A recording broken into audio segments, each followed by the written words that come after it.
LGED ২৫৭ জন প্রকৌশলীকে উন্নয়ন প্রকল্প থেকে রাজস্ব খাতে স্থানান্তরের নিয়ম ভঙ্গের প্রমাণ মিলেছে। প্রয়োজনীয় সম্মতি ও যোগ্যতা উপেক্ষা করে পদোন্নতি থেকে বঞ্চিত করা হয়েছে অনেক যোগ্য প্রকৌশলীকে।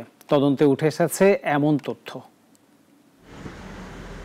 স্থানীয় সরকার প্রকৌশল অধিদপ্তরে ২০১০ সালে ১৩১ জন, ২০১১ সালে ১০৯ জন আর ২০১৩ সালে ১৭ জন সহ মোট ২৫৭ জন প্রকৌশলীকে উন্নয়ন প্রকল্প থেকে রাজস্ব খাতের সহকারী প্রকৌশলী পদে স্থানান্তর করা হয়।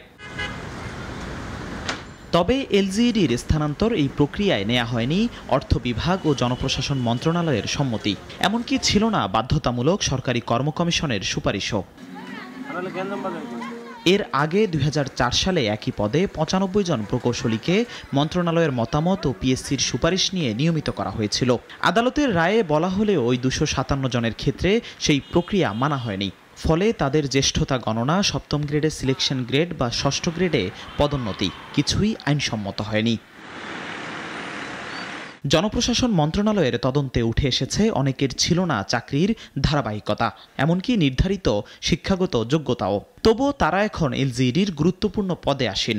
আর এই প্রকৌশলীদের কারণে ২০০৮ সালের পরে পিএসসির মাধ্যমে এলজিইডিতে নিয়োগ পাওয়া সহকারী প্রকৌশলীরা বঞ্চিত হচ্ছেন প্রাপ্য পদোন্নতি থেকে। তদন্ত কমিটির প্রধান বলছেন, প্রকল্প থেকে রাজস্ব খাতে স্থানান্তরে আদালতের রায় ছিল, তবে প্রক্রিয়া হয়েছে অনিয়মের মাধ্যমে। আমরা যেটা দেখেছি আর কি, যে আসলে প্রজেক্ট থেকে যখন আপনার এখানে রেভিনিউতে নেওয়া হয়েছে, মাননীয় আদালতে আদেশ ক্রমে কিন্তু নেওয়া হয়েছে। তো নেওয়ার যে প্রক্রিয়ার মধ্যে কিছুটা প্রসিডিউর মিস্টেকটা ছিল। সেখানে জনপ্রশাসন, অর্থ বিভাগ এবং পাবলিক সার্ভিস কমিশন, সচিব কমিটির যে কনসেন্ট নেওয়া ছিল এই নেওয়াটা হয়নি। কিন্তু নেয়ার বিষয়ে মাননীয় আদালতের আদেশটা ছিল, আদেশের প্রেক্ষিতে তারা সেটাকে করেছে, জারি করে দিয়েছে আর কি। নিয়ম বহির্ভূতভাবে এমন নিয়োগ প্রক্রিয়া সাংবিধানিক প্রশ্ন তোলে। উল্লেখ করে এই চাকরির বিধিবিধান বিশেষজ্ঞ বলছেন, দায় নিতে হবে সংশ্লিষ্টদেরকে। এই নিয়োগ হলে তো এই নিয়োগ আপনার সাংবিধানিক প্রশ্ন আসবে, কারণ কর্ম কমিশনের সুপারিশ ছাড়া। এতে মারাত্মক একটা ব্যত্যয় ঘটছে। যারা এই অনিয়মের সাথে সংশ্লিষ্ট, নিশ্চয় তাদেরকে দায় দায়িত্ব বহন করতে হবে।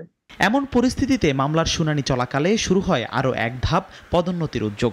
গত ৬ আগস্ট এই ২৫৭ জনের পদোন্নতি সহ সংশ্লিষ্ট সব কার্যক্রমে স্থিতাদেশ দেন উচ্চ আদালত।